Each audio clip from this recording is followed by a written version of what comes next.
Petit Jornal. Inteligência e irreverência em doses diárias.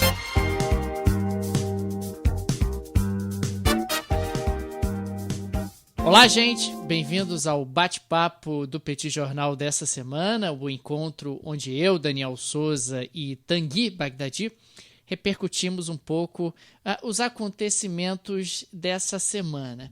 E acho que essa semana, Tanguy, temos apenas uma única pauta com várias ramificações. O pessoal que está assistindo aqui a nossa live no Instagram pode observar o sofrimento de Tanguy Bagdadi, que não dorme, está com olheiras enormes, porque ficou acompanhando durante toda a madrugada os boletins da apuração nas eleições americanas. Não foi isso, Tanguy? Daniel, eu fui dormir às 2 da manhã. Às 2 da manhã eu falei assim, vou me desprender desse negócio, seja o que for, entendeu? E é isso. Não vou ficar também tutelando essa galera também, não. Aí eu fui dormir às 2, aí acordei às 3, às 3h40, às 4h30, às 4h45, às 5, às 5h30, toda hora olhando, falando, meu Deus, será que saiu Wisconsin, Pensilvânia, Michigan? Assim, sonhando já com o negócio. E no fim das contas, assim, nesse momento que a gente está gravando, claro que não acabou ainda, né? Assim, nesse momento não sacramentou ainda.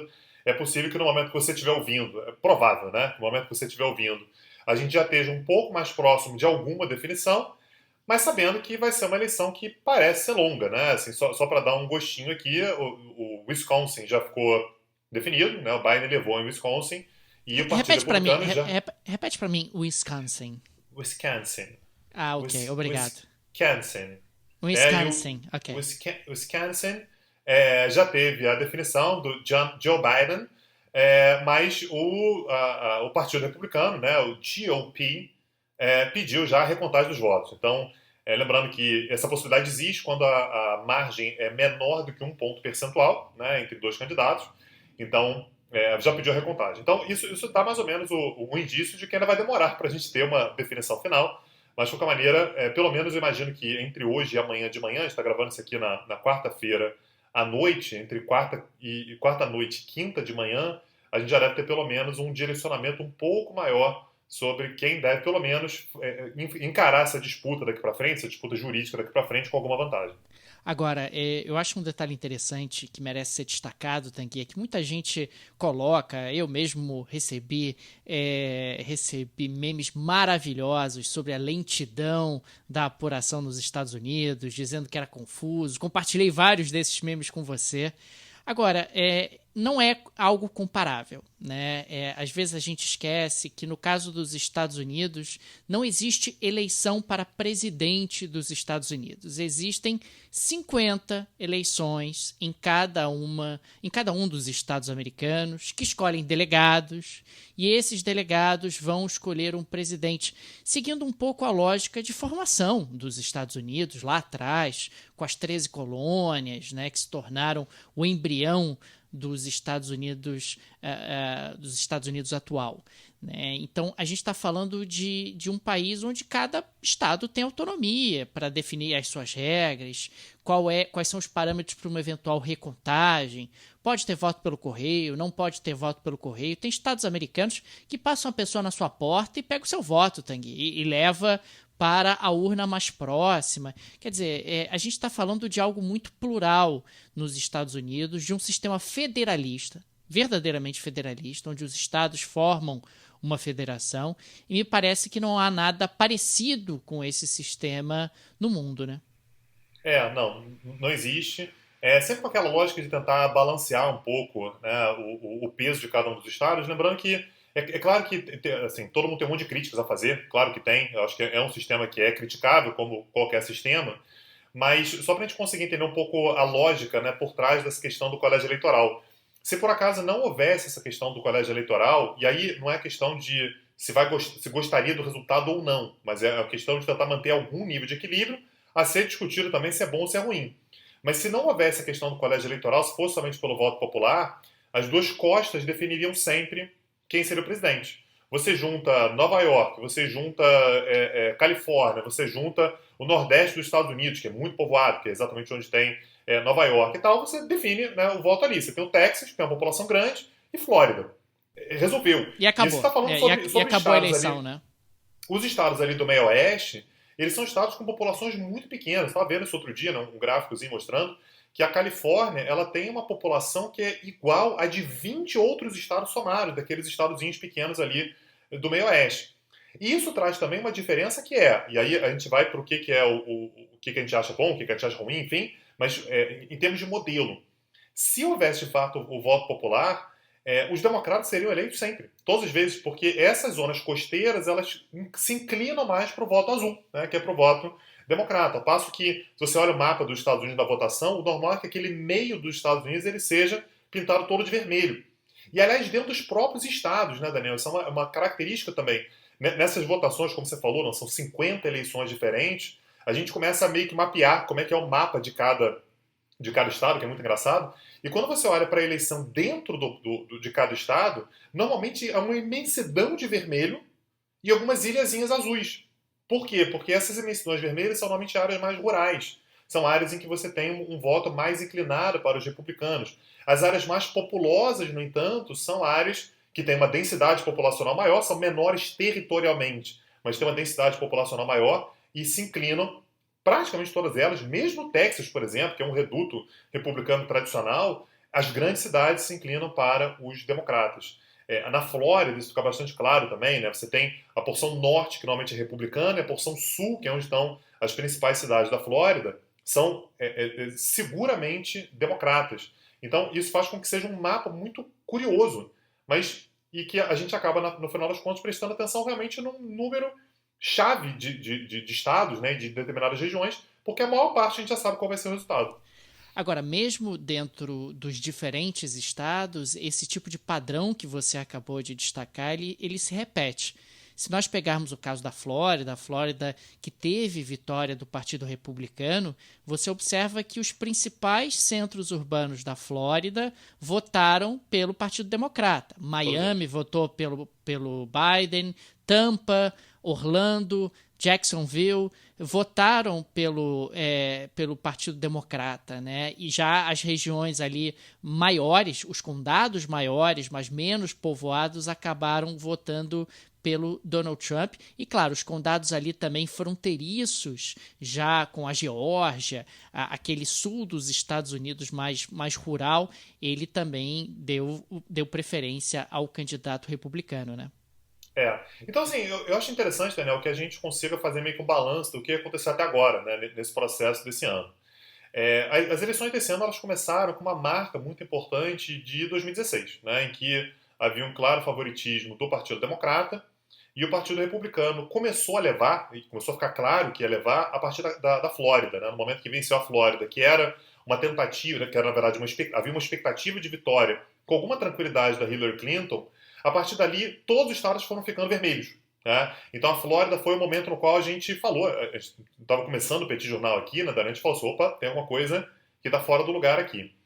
E esse ano agora, quando o Trump levou a Flórida, deu a impressão de que o cenário ia se repetir. Só que nesse ano agora, a gente vinha comentando isso aqui semana após semana, nas pesquisas a vantagem do Biden era ainda maior do que tinha sido a vantagem da Hillary Clinton nas pesquisas em 2016. Então pareceu ainda mais estarrecedor.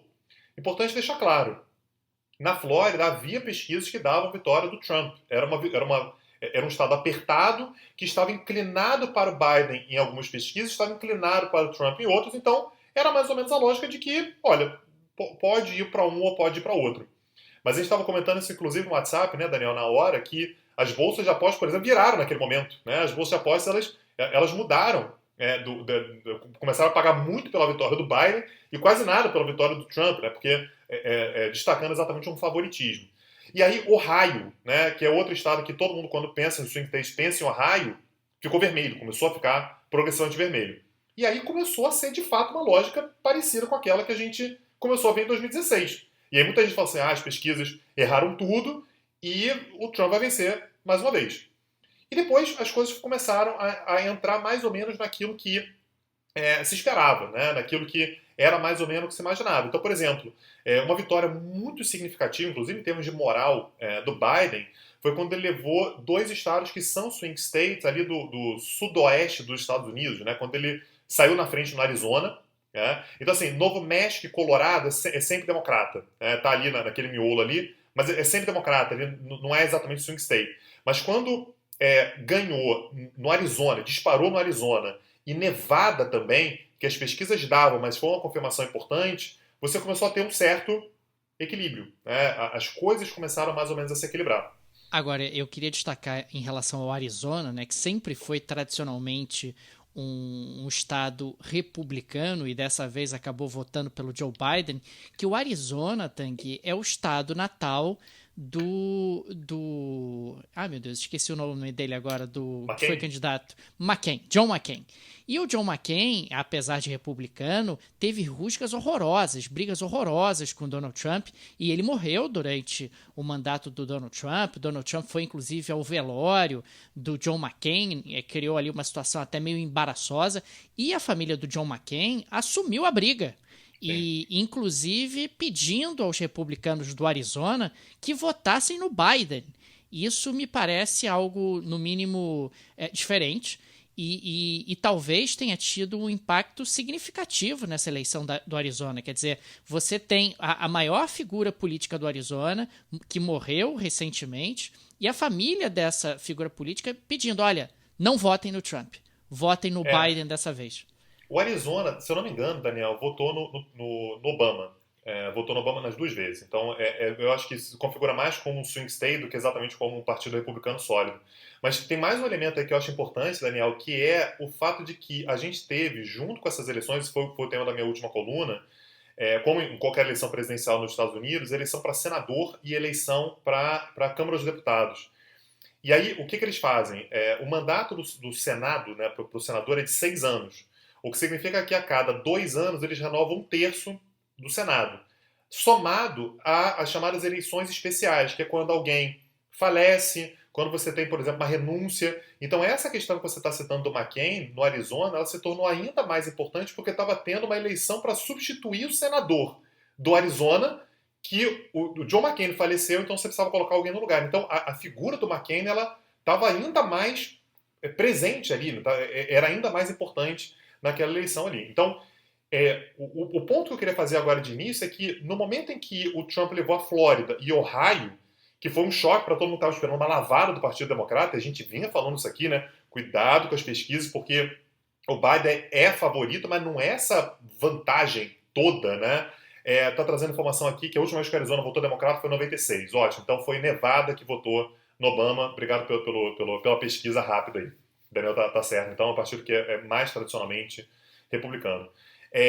Então, essa vitória em Nevada e Arizona, ela é um equilíbrio, né, para costa leste, né, que foi onde o Trump conseguiu ganhar 2 estados importantes, né, que são, não é comparável, né, claro que a Flórida é muito mais importante do que qualquer estado que o Biden tenha ganhado, né, seja Nevada, seja Arizona, mas de qualquer maneira deu pelo menos uma sensação de que houve 2 estados em que o Trump conseguiu vitórias importantes e houve 2 estados em que o Biden conseguiu vitórias importantes também. E a partir daí, Daniel, todo mundo começou a olhar para o norte dos Estados Unidos. Né? Porque aí Pro cinturão da ferrugem, né? O cinturão da ferrugem ali é que tava... Se tornou central, né? O cinturão da ferrugem a gente está falando justamente de Wisconsin, está falando de Michigan e está falando da Pensilvânia, que são justamente aqueles estados industriais, os estados do aço, da indústria automobilística e que acabaram se tornando eleitores do Donald Trump dentro de um contexto onde o Donald Trump prometia trazer de volta para os Estados Unidos os empregos que foram perdidos na indústria. E o Donald Trump não teve exatamente muito sucesso nessa missão, né? E aí tem uma questão importante nessa eleição, Daniel, que a gente vai acompanhando ela como se fosse uma história, né? A gente vai acompanhando ela de uma forma diferente do voto das pessoas. As pessoas vão lá e votam e depois a gente vai acompanhando, muito influenciado pelo fuso horário, né? Na medida que as urnas vão fechando, né? No ritmo das apurações e com as regras eleitorais que você falou muito bem, né? Que cada estado tem uma regra eleitoral diferente. Então, o próprio ritmo vai sendo modificado. Então, o cenário que a gente veio falando isso aqui ao longo dos bate-papos aqui no Petit Jornal, é que o Partido Democrata incentivou muito a participação das pessoas e teve como premissa a ideia de que quanto mais pessoas votassem antecipado, melhor. Porque no dia da eleição, Tá chovendo, no dia da eleição tem fila, no dia da eleição tem confusão, tem quebra-quebra, tem alguma coisa que você não consegue votar. O Partido Democrata estava apostando muito nessa participação. Só que em muitos estados a apuração era o contrário. Ou seja, você primeiro apura os votos presenciais e depois apura os votos que foram pelos Correios. Isso acabou fazendo com que em Michigan, Wisconsin e Pensilvânia, que é um estado que ainda está absolutamente definido nesse momento, a gente tivesse aquilo que alguns analistas vêm chamando de miragem vermelha, que é o Trump dispara na frente. E dá a impressão, portanto, se você for contar aqueles estados nos quais ele está na frente, ele está absolutamente tranquilo para ganhar a eleição. Só que conforme o tempo vai passando e a apuração ela vai pegando também o voto antecipado, o Biden ele começa a se aproximar, a distância ela começa a diminuir. Michigan foi impressionante hoje de manhã, não sei se você estava acompanhando isso em tempo real, Dani, mas é assim, 100 mil votos de diferença, 60 mil votos de diferença, 50 mil votos de diferença, 20, 12, 2 e depois passa. Né? Então o Biden acaba levando Michigan, que é absolutamente crucial. Michigan tem 16 votos no colégio eleitoral, isso é bastante coisa, e leva o Wisconsin. Então o cinturão da ferrugem acaba ficando basicamente para o Biden. Já tinha Minnesota, que está ali do lado, que também é um pouco mais inclinado para os democratas, então votou também azul. E o que fica nesse momento pendente, de fato, é a Pensilvânia. Só que aí, qual é o problema? Como a gente já imaginava também, isso não foi de improviso, tá, gente? Isso aí estava sendo ensaiado já tinha um tempo, ele já vinha falando isso há um tempo. No momento em que o Trump ficou na frente nesses estados, ele falou assim, olha, eu acho que a contagem acabou, eu sou o vencedor. Ganhei. E se continuarem contando esses votos que chegaram pelo correio, que chegou depois, que chegou antes, não sei o quê, eu vou para a Suprema Corte, eu sou vencedor, a ponto da Eslovênia, Daniel, que não tinha nada a ver com a história, que aliás é o país da primeira-dama, né, onde nasceu a primeira-dama, reconhecer a vitória do Trump. Né? Então, esse é o momento que o Trump já sabia que isso ia acontecer, porque a ordem já estava clara. Estava claro que os republicanos iam sair, disparar na frente, e que o Trump, em algum momento, ia ter uma janela para falar assim, opa, parou a contagem, ganhei. Está circulando um vídeo agora em Detroit, Daniel, das pessoas invadindo o local de votação e falando stop the count. Né? Então parem a contagem, porque tá bom. Porque existe exatamente a ideia de que quanto mais você contar, mais voto republicano você encontra, mais voto democrata, perdão, você encontra, mais o Biden, portanto, ganha vantagem nesses estados. Lembrando que Detroit fica no Michigan, acho que poucas cidades simbolizam tanto a indústria automobilística americana, esse cinturão justamente da ferrugem, quanto a cidade de Detroit, né, Tanguy? Agora, me chamou muito a atenção, Tanguy, e acho que esse é um aspecto que merece alguns comentários, como o Trump performou bem junto aos latinos e aos negros, pelo menos performou melhor do que se esperava, né? E inclusive em alguns estados, como foi o caso da Flórida em particular, tendo uma votação expressiva junto a esses grupos. Talvez tenha a relação com o aspecto religioso ou não, aí você pode explorar um pouco melhor isso, ou tenha relação com a questão econômica, o Trump talvez mostre mais segurança para determinados grupos mais frágeis economicamente, que eles podem votar no Trump sem maiores problemas, ou então tem a relação às vezes até com a política migratória. Existem grupos de imigrantes que não querem outros imigrantes entrando nos Estados Unidos. Enfim, o que você achou desse aspecto em particular, quer dizer, a votação do Trump junto a latinos e negros? Então, tem uma categoria difícil, né, de se falar nos Estados Unidos, que eu acho sinceramente não existe, que é esse voto latino. Né? É como se todos os latinos pensassem da mesma forma, tivessem um background parecido, e é como se a gente também não fosse latino, né? A gente considera que esses latinos são todos iguais. E a gente aqui quebra o pau, né? Assim, a gente tem opiniões diferentes, visões diferentes, a gente pensa diferente e tal, e dá a impressão de que todo mundo que vai para os Estados Unidos é uma grande massa de latinos e que pensam todos iguais. Esses latinos são muito diferentes entre si, né? A tendência, vieram de portanto, países diferentes, têm backgrounds diferentes. Estão lá as gerações diferentes. Tem gente que chegou lá agora, tem gente que está lá há 6 gerações, tá? Há 5 gerações lá. Então, são de fato perfis do que é valorizado muito diferentes. Você tem o latino que veio de Cuba, que é o bisneto de alguém que fugiu, ou neto de alguém que fugiu da Revolução Cubana. Esse cara é republicano em qualquer situação. Não tem jeito, não vai votar democrata nunca. Você pode ter o porto-riquenho, e você tem o mexicano. São latinos diferentes, com perfis diferentes.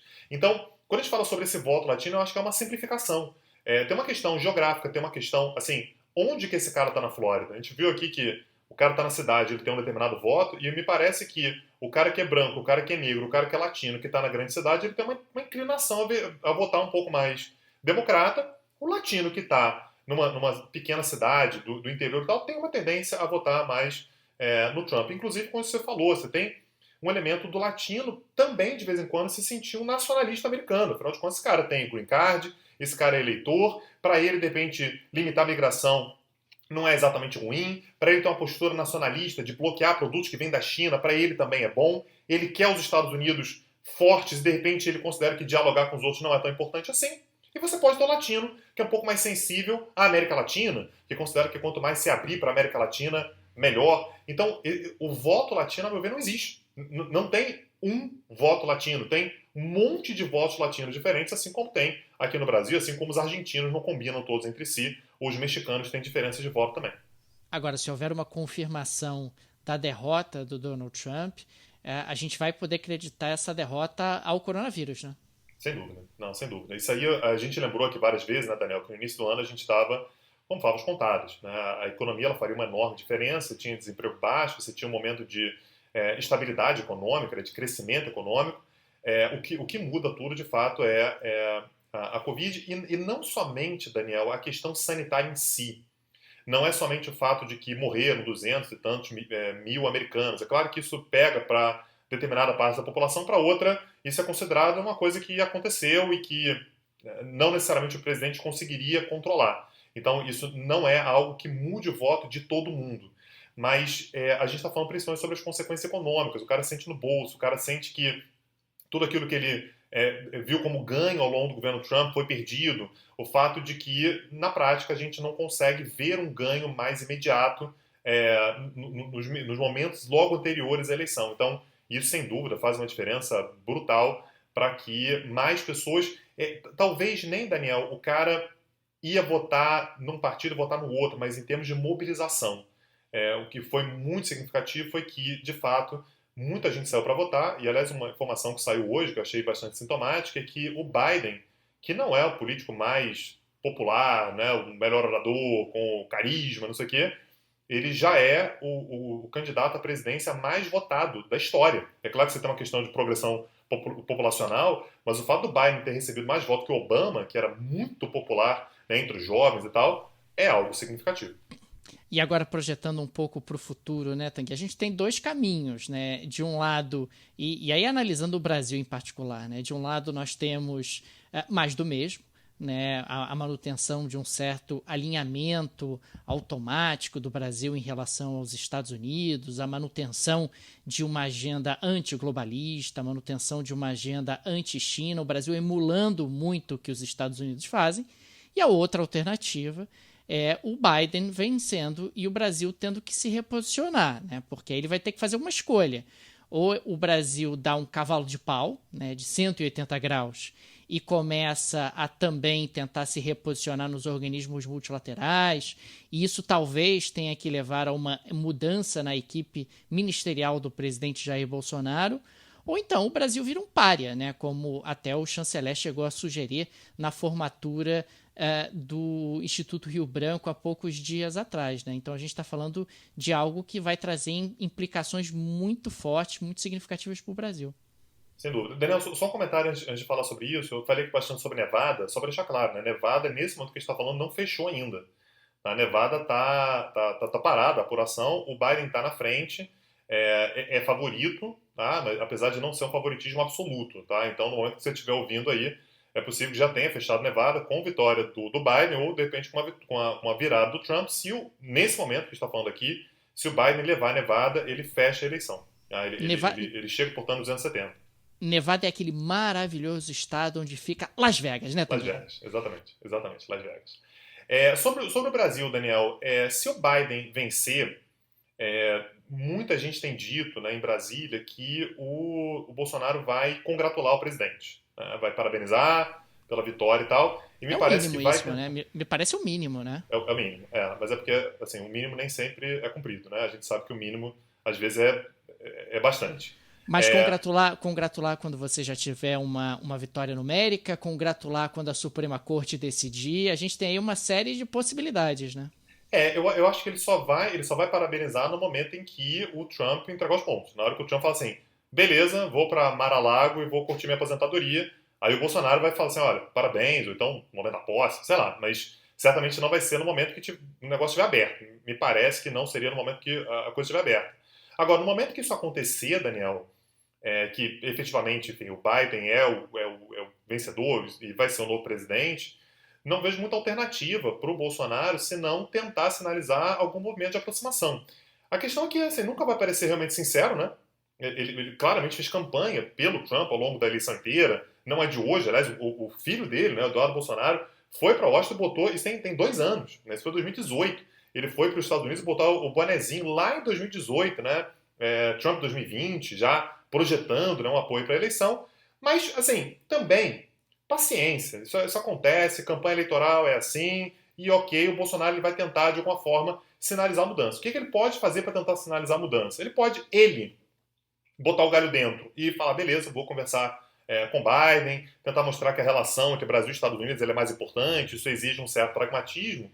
Ou então ele pode, algumas cabeças podem rolar. Você derruba lá o Ernesto Araújo, derruba o Salles, e você tenta montar um gabinete que seja um pouco, assim, claro, próximo a ele, não tenho nenhuma dúvida disso, mas um pouco mais capaz de dialogar. Não sei se o Bolsonaro ele seria suicida ao ponto de dizer que não vai dialogar com os Estados Unidos, porque senão não vai dialogar com ninguém. O Brasil vira, de fato, o país mais isolado do mundo porque a gente não tem mais contato com ninguém. Assim, os Estados Unidos são a nossa única relação relevante no mundo nesse momento, seja com Trump, seja com Biden.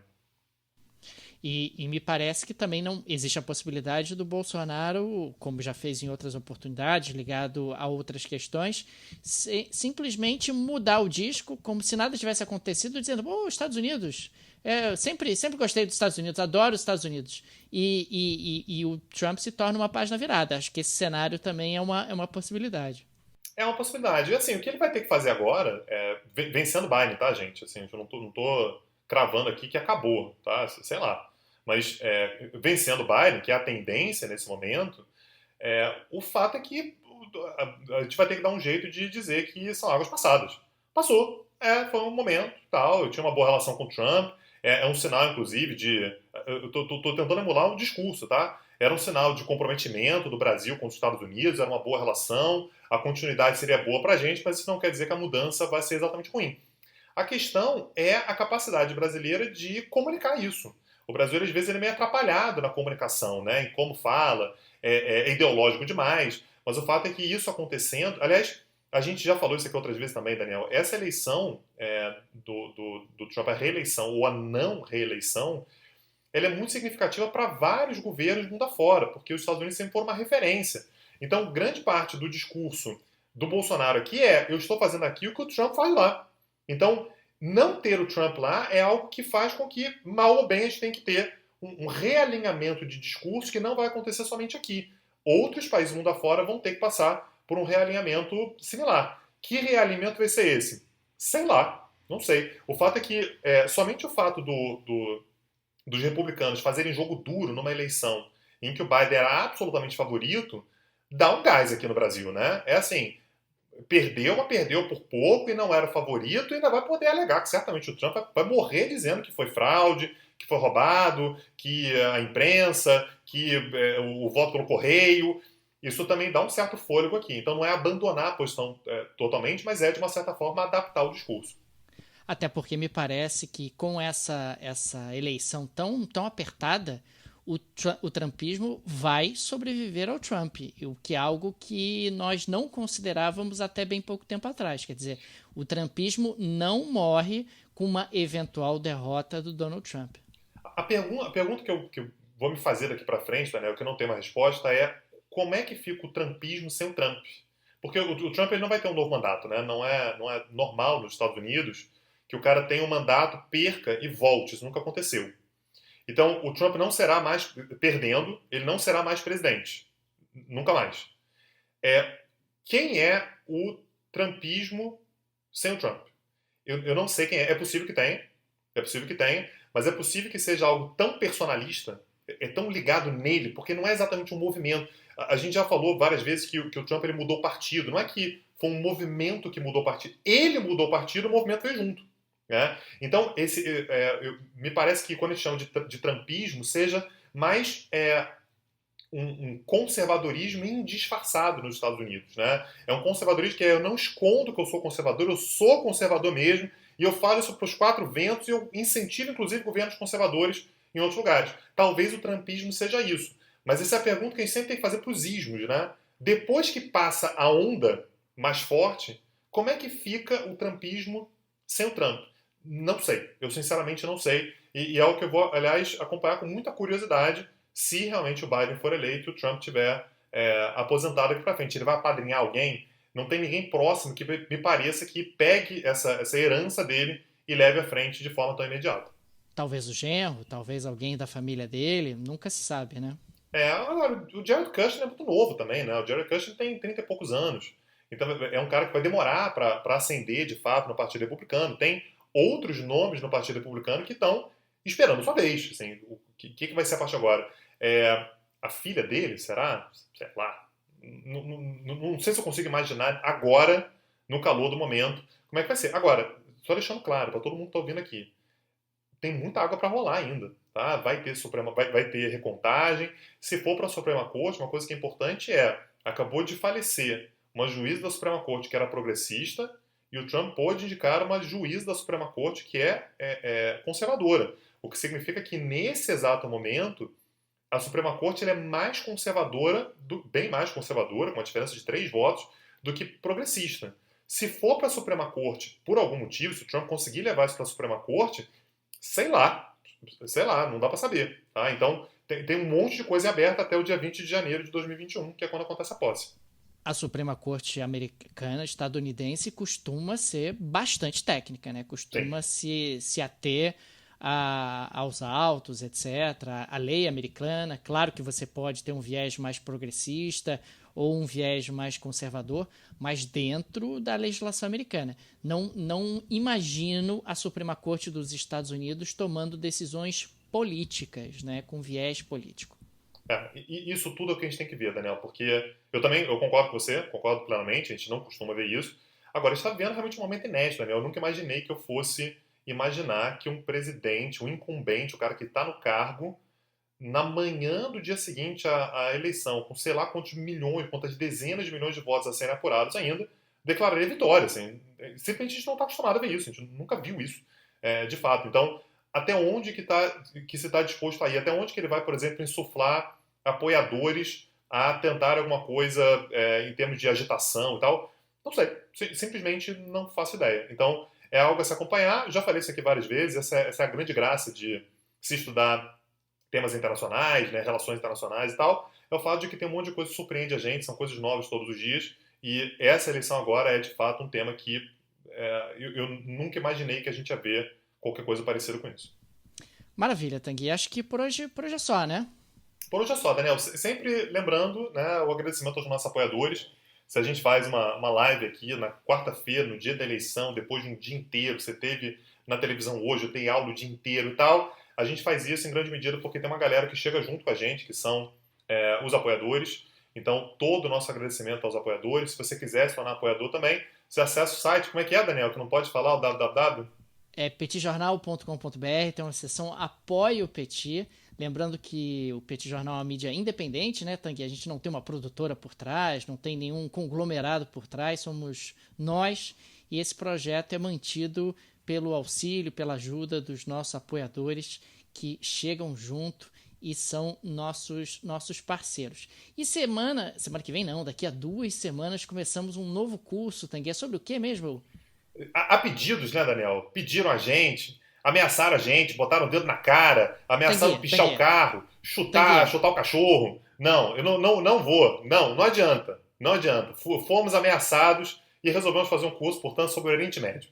Né? Isso tudo é para você justificar que o Oriente Médio é o seu tema preferido, é o lugar da sua família, lá dos Bagdadi, de Bagdá. Que eu não vou falar sobre a Argélia, infelizmente, deveria, mas não vou. E aí você quer justificar por que nós estamos lançando esse curso do Petit Jornal sobre o Oriente Médio, e você quer justificar que não é por motivos pessoais, não é isso? Não é. Não, mas, Daniel, pediram ou não pediram? Pediram. Pediram bastante. Pelo amor de Deus, pediram. Então a gente vai começar na semana que vem um curso no formato tradicional, 4 aulas. Semana que vem não, dia 17. Dia 17, Daniel, você entendeu. Semana que vem, porque eu tô pensando na pessoa que vai ouvir isso aqui já na semana que vem. Então é semana que vem da semana que vem. Então daqui a 2 semanas, no dia 17, a gente começa o nosso curso, 4 aulas sobre Oriente Médio. A gente vai selecionar alguns países para comentar, né, para falar um pouquinho sobre o momento atual, sobre o histórico e tudo. Dá uma olhada na ementa, né, do que a gente preparou. Vai estar na descrição desse episódio aqui. E se inscreve logo, que eu tenho certeza que você vai gostar. Se você fez o curso anterior sobre os Estados Unidos, aproveita porque tem um discurso muito legal. Ah, mas eu não fiz, Daniel. Eu não fiz o curso anterior e eu quero desconto mesmo assim, eu quero o curso anterior. O que a pessoa pode fazer? Ainda dá tempo, basta ela realmente acessar o link que a gente vai deixar no descritivo, que ela pode comprar o curso sobre os Estados Unidos e, consequentemente, ela passa a fazer jus ao desconto no curso de Oriente Médio. E fica o convite aqui, Tanguy, o pessoal não sabe, Tanguy passará a madrugada toda comentando na Globo News sobre eleições americanas. Então você que está ansioso, você que está com insônia, você que está com dificuldade de dormir nesse momento de apuração, liga a TV, que nessa madrugada você terá a companhia do professor Tanguy Bagdadi, que não precisa dormir mesmo, dormir é para os fracos, então ele vai passar a madrugada toda comentando as novidades, vai falar sobre Nevada, vai falar sobre Arizona, vai falar sobre tudo que está em jogo na eleição americana. Isso aí. Daniel, um abraço, até semana que vem. Tchau, tchau. Petit Jornal. Inteligência e irreverência em doses diárias. Acesse www.petitjornal.com.br.